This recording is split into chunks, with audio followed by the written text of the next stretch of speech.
Of bank unions banking മേഖലയിലെ മുഴുവൻ ജീവനക്കാരെയും ഓഫീസർമാരെയും പ്രതിനിധാനം ചെയ്യുന്ന ഒരു പ്രസ്ഥാനമാണ്. മാർച്ച് 24, 25 തീയതികളിൽ 48 മണിക്കൂർ പണിമുടക്ക് ആഹ്വാനം ചെയ്ത് മുന്നോട്ട് പോവാണ്. ആ പ്രക്ഷോഭത്തിന്റെ ഭാഗമായി ഒട്ടേറെ ദിവസങ്ങളിൽ പ്രതിഷേധ പ്രകടനങ്ങൾ സംഘടിപ്പിച്ചു, ബാഡ്ജ് ധാരണം സംഘടിപ്പിച്ചു, സോഷ്യൽ മീഡിയ, ട്വിറ്റർ ക്യാമ്പയിനുകൾ ഉണ്ടായിരുന്നു. അതുപോലെ തന്നെ നോട്ടീസ് കൊടുത്തു, DFS മേലധികാരികളെ കണ്ട് നിവേദനം നൽകി. മാർച്ച് 3 പാർലമെന്റ് ധർണ വലിയ തോതിൽ നടത്തി. ഒക്കെ അങ്ങനെ കുറെ പരിപാടികൾ നടന്നുകൊണ്ടിരിക്കുകയാണ്. അപ്പൊ ഇവിടെ ഞങ്ങൾ 9 സംഘടനകളെ പ്രതിനിധാനം ചെയ്തിട്ടുള്ള ആളുകളാണ് പങ്കെടുക്കുന്നത്. ഞാൻ CD ജോസൺ, UFBUവിന്റെ സംസ്ഥാന കൺവീനറാണ്. അതുപോലെ B Ramprakash, all India bank employees അസോസിയേഷന്റെ സ്റ്റേറ്റ് ജനറൽ സെക്രട്ടറിയാണ്. Sreenath Induchoodan, all India bank officers കോൺഫെഡറേഷന്റെ സ്റ്റേറ്റ് ജനറൽ സെക്രട്ടറിയാണ്. Vaishakh Vijay, national confederation of bank എംപ്ലോയീസിന്റെ ഡെപ്യൂട്ടി ജനറൽ സെക്രട്ടറിയാണ്.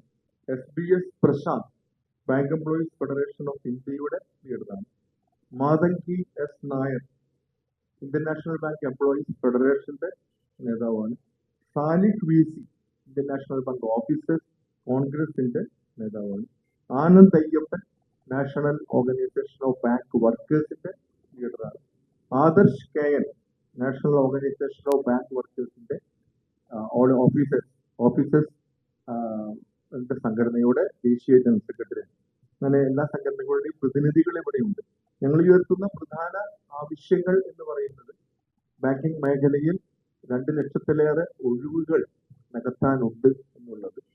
നിരന്തരമായ പരിശ്രമങ്ങൾക്ക് ശേഷവും ആവശ്യമായ റിക്രൂട്ട്മെന്റ് വരുന്നില്ല എന്നുള്ളതാണ് വളരെ ഖേദകരമായൊരു യാത്ര. അത് നമ്മൾ നിരന്തരമായ ഇവിടെ ക്യാമ്പയിനുകളൊക്കെ നടത്തിയിരുന്നു. പക്ഷെ അതിനൊരു പരിഹാരം ഉണ്ടാകുന്നില്ല എന്നുള്ളത് കൊണ്ടാണ് ഈ പണിമുടക്കിലെ ഒരു പ്രധാനപ്പെട്ട വിഷയം അതാണ്. നമുക്കറിയാം, ഇവിടെ വർക്ക്മെൻ കാഡറിൽ മാത്രം 2,11,000-ലേറെ ഒഴിവുകൾ നികത്താതെ കിടക്കുന്നു എന്നുള്ളത് റിസർവ് ബാങ്ക് ഓഫ് ഇന്ത്യയുടെ കണക്ക് പ്രകാരം തന്നെ തെളിവുള്ളതാണ്. അത് അധ്വാനഭാരം വർദ്ധിക്കുകയും അതുപോലെ തന്നെ ജീവനക്കാരുടെ മേൽ വലിയ ഒരു ഭാരമാണ് അടിച്ചേൽപ്പിക്കപ്പെട്ടിരിക്കുന്നത്. അതുപോലെ ഉണ്ടാകുന്ന പ്രശ്നങ്ങൾ വളരെ രൂക്ഷമാണ്. അത് ബാങ്കിന്റെ സെക്യൂരിറ്റി ആസ്പെക്ടിനെയും കസ്റ്റമർ സർവീസിനെയും വരെ പ്രതികൂലമായി ബാധിക്കും. മറ്റൊരു പ്രധാനപ്പെട്ട കാര്യമാണ് ടെമ്പററി ജീവനക്കാർ, താൽക്കാലിക ജീവനക്കാർ സ്ഥിരപ്പെടുത്തണം എന്നുള്ളത്. പ്രത്യേകിച്ച് സബ്സ്റ്റാഫ് സ്വീപ്പർ തസ്തികകളിൽ നിയമനം നടത്താതെ താൽക്കാലിക ജീവനക്കാരെ വെച്ച് ചൂഷണം ചെയ്യുന്ന സമീപനമാണ്. അത് നിരന്തരമായി നമ്മൾ ആവശ്യപ്പെടുന്നു. ഈ നിയമനങ്ങൾ നടത്തുന്നതിന് ഇപ്പൊ കേന്ദ്ര ഗവൺമെന്റിന്റെ ചെലവില്ല. ബാങ്കുകൾ ലാഭക്ഷമതയിലാണ് പ്രവർത്തിക്കുന്നത്. ബാങ്കുകൾക്ക് നിയമനം നടത്താൻ കഴിയും. ഇന്ത്യയെ പോലെ രാജ്യത്ത് തൊഴിലില്ലായ്മയുടെ രൂക്ഷത എല്ലാവർക്കും അറിയാം. അപ്പൊ ഈ നിലവിലുള്ള സ്ഥിരം ജോലികൾ സ്ഥിരം നിയമനം വഴി നടത്തണം എന്നുള്ളതാണ് ഞങ്ങളുടെ ഡിമാൻഡ്. വളരെ ന്യായയുക്തമാണ് എന്നുള്ളതാണ്. മറ്റൊന്ന്, നമുക്കറിയാം ഇവിടെ 5 ഡേ വീക്ക്, ആഴ്ചയിൽ 5 ദിവസം പ്രവൃത്തി സമയം എന്നുള്ളത് ഒരു വർഷം മുമ്പേ ഉഭയകക്ഷി കരാറിന്റെ സമയത്ത് ഇന്ത്യൻ ബാങ്ക്സ് അസോസിയേഷനും സംഘടനകളും തമ്മിൽ ധാരണയായ വിഷയമാണ്. അതിൽ പറയുന്ന പ്രധാനപ്പെട്ട കാര്യം എന്ന് പറയുന്നത് അതുമൂലമുണ്ടാകുന്ന വർക്കിംഗ് അവേഴ്സിലുള്ള കുറവ് മറ്റു ദിവസങ്ങളിൽ കൂടുതൽ സമയം ജോലി ചെയ്തോളാം എന്ന് കൃത്യമായ ഒരു ധാരണ ഉണ്ടാക്കിയിട്ടുള്ളതാണ് സംഘടനകൾ ഉത്തരവാദിത്വ ബോധത്തോടുകൂടി. ഇന്നത്തെ നമുക്കറിയാം, പുതിയ ബാങ്കിങ് പ്രൊഫൈലും ആൾട്ടർനേറ്റ് ഡെലിവറി ചാനൽസും ഡിജിറ്റൽ ബാങ്കിങ് വന്ന സാഹചര്യമാണ്. നമുക്കറിയാം, റിസർവ് ബാങ്ക് ഓഫ് ഇന്ത്യയിൽ, സെൻട്രൽ ഗവൺമെന്റിലെ LICയിലെ ജനറൽ ഇൻഷുറൻസിലൊക്കെ 5 ഡേ വീക്ക് വന്നു കഴിഞ്ഞു. അപ്പൊ ഫൈനാൻഷ്യൽ സെക്ടറിലെ ബാങ്കിങ് ഇൻഡസ്ട്രിയിൽ മാത്രമാണ് അത് വരാത്തത്. അത് ബാങ്ക് ഉടമകളുമായി നമ്മൾ ധാരണ എത്തി 1 വർഷത്തിലേറെയായി കേന്ദ്ര ഗവൺമെന്റിന്റെ പരിഗണനയിൽ ഇരിക്കുകയാണ്. അത് എത്രയും പെട്ടെന്ന് നെഗോഷ്യബിൾ ഇൻസ്ട്രുമെന്റ് ആക്ടിലെ അതിന് ആവശ്യമായ ഭേദഗതി വരുത്തണം എന്നുള്ളതാണ് നമ്മളുടെ മറ്റൊരു പ്രധാനപ്പെട്ട ഡിമാൻഡ്. മറ്റൊന്ന്, നമുക്കറിയാം ഇവിടെ ബാങ്ക് ജീവനക്കാർ ഇപ്പോൾ പല സ്ഥലങ്ങളിലും ആക്രമണങ്ങൾക്ക് വിധേയമാകുന്ന ഒരു ദൗർഭാഗ്യകരമായ സ്ഥിതിവിശേഷമുണ്ട്. കാരണം കസ്റ്റമേഴ്സിന്റെ ഭാഗത്തു നിന്നായാലും അമിതമായ പ്രതീക്ഷകളുടെ അടിസ്ഥാനത്തിലോ അല്ലെങ്കിൽ തെറ്റായ പ്രചരണങ്ങളുടെ അടിസ്ഥാനത്തിലോ ബാങ്ക് ജീവനക്കാരെയും ഓഫീസർമാരെയും മാനേജർമാരെയും സ്ത്രീകളെ ഉൾപ്പെടെ ആക്രമിക്കുക എന്ന ഒരു രീതിയിലേക്ക് കാര്യങ്ങൾ പോകുന്നു. ബാങ്കുകൾക്ക്, ഹോസ്പിറ്റലുകളിലൊക്കെ ഉണ്ടാകുന്ന ആക്രമണങ്ങൾ, ശക്തമായ നിയമങ്ങൾ ഉണ്ടാകുന്നു. ബാങ്കിങ് ഇൻഡസ്ട്രി പബ്ലിക് സർവീസാണ്, നമ്മൾ ആത്മാർത്ഥമായി ജോലി ചെയ്യുന്നുണ്ട്. പക്ഷെ ഇത്തരത്തിലുള്ള ആക്രമണങ്ങൾ തടയുന്നതിനും ആവശ്യമായ സുരക്ഷ ഉറപ്പാക്കുകയും അങ്ങനെ എന്തെങ്കിലും അനിഷ്ട സംഭവം ഉണ്ടായാൽ ശക്തമായ നിയമ സംവിധാനത്തിലൂടെ നടപടികൾ ഉണ്ടാവുകയും വേണം എന്നുള്ളതാണ്. അതിൽ വർക്ക്മെൻ ഡയറക്ടർ, ഓഫീസർ ഡയറക്ടർ അത്തരം നിയമനങ്ങൾ നടത്തുന്നില്ല. കാരണം ഡയറക്ടർ ബോർഡിൽ തൊഴിലാളി പ്രാതിനിധ്യം എന്നുള്ള വളരെ സുപ്രധാനമായ ഒരു കാര്യം ബാങ്ക് ദേശസാൽക്കരണത്തിനൊപ്പം നേടിയെടുത്തതാണ്. അത് ഇപ്പോൾ നടപ്പിലാക്കണം ഉടനടി എന്നുള്ളതാണ് മറ്റൊരു ഡിമാൻഡ്. IDBI ബാങ്ക് ഗവൺമെന്റിന്റെയും LICയുടെയും ഓഹരികളിലാണ് അത് നിലനിൽക്കുന്നത്. പക്ഷെ അതിനെ ഇപ്പോ പൂർണ്ണമായ തോതിൽ വിറ്റഴിക്കാനുള്ള ഒരു ശ്രമം നടന്നുകൊണ്ടിരിക്കുകയാണ്. അപ്പൊ നമ്മൾ ആവശ്യപ്പെടുന്നത് ഏറ്റവും മിനിമം 51% ഓഹരി ഗവൺമെന്റ് സംരക്ഷിച്ചേ മതിയാകൂ. ബാക്കി അല്പം 49% ചില വിട്ടുവീഴ്ച ഉണ്ടായാൽ പോലും ഒരു കാരണവശാലും സമ്പൂർണ്ണ സ്വകാര്യവൽക്കരണത്തിലേക്ക് അത് പോകാൻ പാടില്ല എന്നുള്ളതാണ് മറ്റൊരു വിഷയം. അതുപോലെ കുറെ പെൻഡിങ് ഇഷ്യൂസ് ഞങ്ങളുടെ വൈപ്പാട്ടേറ്റിലുണ്ട്. ഒന്ന്, 2010 ശേഷം ജോയിൻ ചെയ്തവർക്ക് പങ്കാളിത്ത പെൻഷൻ പദ്ധതിയാണ്. അത് ഓൾഡ് ഡിഫൈൻഡ് പെൻഷനിലേക്ക് മാറ്റണം എന്നുള്ളൊരു ഡിമാൻഡ് നിലനിൽക്കുന്നു. പെൻഷൻ ഇംപ്രൂവ്മെന്റ് എന്ന ആശയം നിലനിൽക്കുന്നു. അതുപോലെ പെൻഷൻ അപ്ഡേഷൻ നടക്കാത്ത സാഹചര്യത്തിൽ കൊണ്ടുവന്ന എക്സ്ഗ്രേഷ്യ എല്ലാ സ്വകാര്യ ബാങ്കിലും നടപ്പിലാക്കിയിട്ടില്ല. മാത്രമല്ല അത് ഓരോ വർഷവും പരിഷ്കരിക്കണം. അത്തരത്തിലുള്ള കുറേ ഡിമാൻഡുകൾ നമ്മുടെ മുമ്പിലുണ്ട്. അതുപോലെ തന്നെ നമ്മുടെ ഈ ഗ്രാറ്റുവിറ്റി പരിധി ഇപ്പോൾ സെൻട്രൽ ഗവൺമെന്റ് 25 lakhs ആക്കി ഉയർത്തി. അത് ഗ്രാറ്റുവിറ്റി ആക്ട് അമെൻഡ് ചെയ്തുകൊണ്ട് എല്ലാ മേഖലകളിലുമുള്ള തൊഴിലാളികൾക്ക് 25 ലക്ഷം രൂപ വരെ നികുതി അളവോടുകൂടി ആകണം. ഇത്തരത്തിലുള്ള ഡിമാൻഡുകളാണ് പ്രധാനമായും നമ്മൾ ഉന്നയിക്കുന്നത്. ഇതിനു പുറമെ ഈ അടുത്ത കാലങ്ങളിൽ വന്നിട്ടുള്ള മറ്റൊരു പ്രശ്നം, DFSൽ നിന്ന് ഏകപക്ഷീയമായി ബാങ്കുകളിലേക്ക് കുറെ നിർദ്ദേശങ്ങൾ വരുന്നു. അത് പെർഫോമൻസ് ലിങ്ക്ഡ് ഇൻസെന്റീവ് കൊടുക്കാൻ ഉഭയകക്ഷി ധാരണയുണ്ട്. അതിന് വിരുദ്ധമായി വേറൊരു തരത്തിൽ ഉയർന്ന ആളുകൾക്ക് കൂടുതൽ കൊടുക്കണം എന്നൊക്കെ പറയുന്ന രീതിയിലുള്ള കുറെ നിർദ്ദേശങ്ങൾ.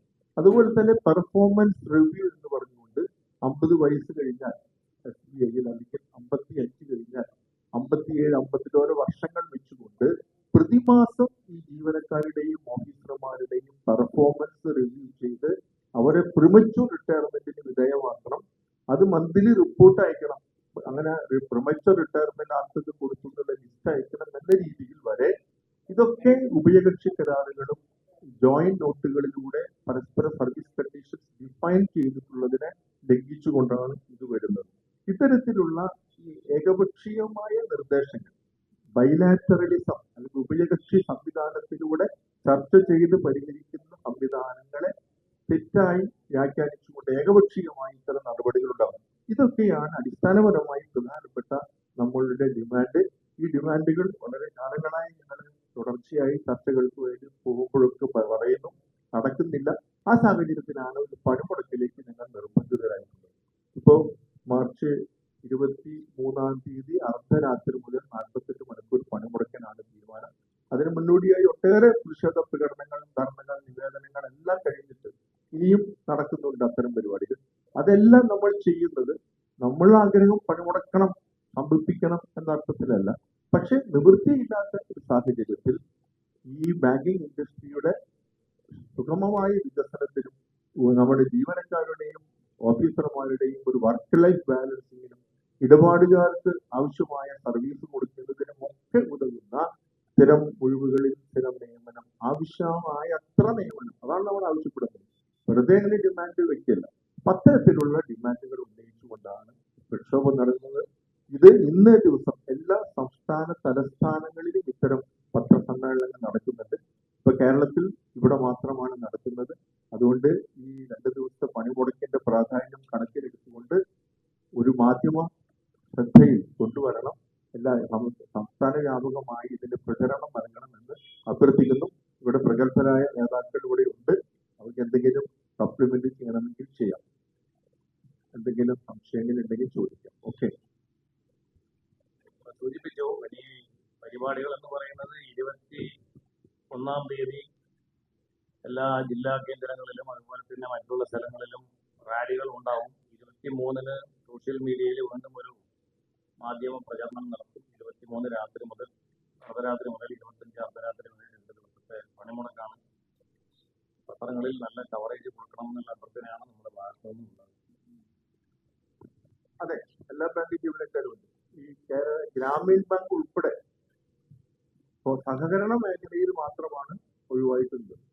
പൊതുമേഖലാ ബാങ്കുകൾ, സ്വകാര്യ ബാങ്കുകൾ, വിദേശ ബാങ്കുകൾ, ഗ്രാമീൺ ബാങ്കുകൾ ഒക്കെ പണിമുടക്കിലാണ്.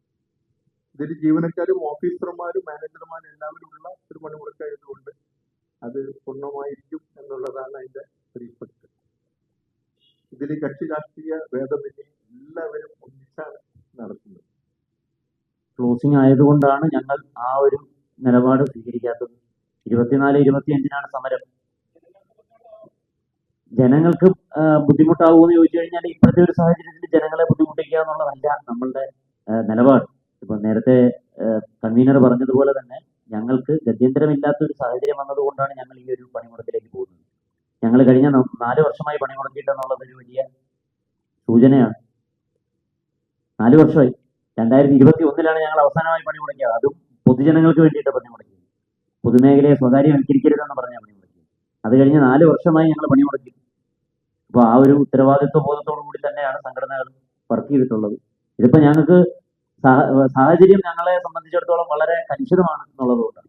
ഞങ്ങളുടെ സുരക്ഷ, ബാങ്ക് ജീവനക്കാരുടെ മനുഷ്യാവകാശങ്ങൾ പോലും ലംഘിക്കപ്പെടുന്ന സിറ്റുവേഷൻ. അപ്പോൾ ഇതിനെ എല്ലാത്തിനും അനുബന്ധമായിട്ടുള്ള കാര്യങ്ങളാണ് ഈ റിക്രൂട്ട്മെന്റ്, പഞ്ചദിന ബാങ്കിങ്. ഇതൊക്കെ ബാങ്ക് ജീവനക്കാരുടെ വർദ്ധിക്കുന്ന ആത്മഹത്യ പൊതുസമൂഹം മുഴുവൻ ചർച്ച ചെയ്യുന്ന ഒരു വിഷയമാണ്.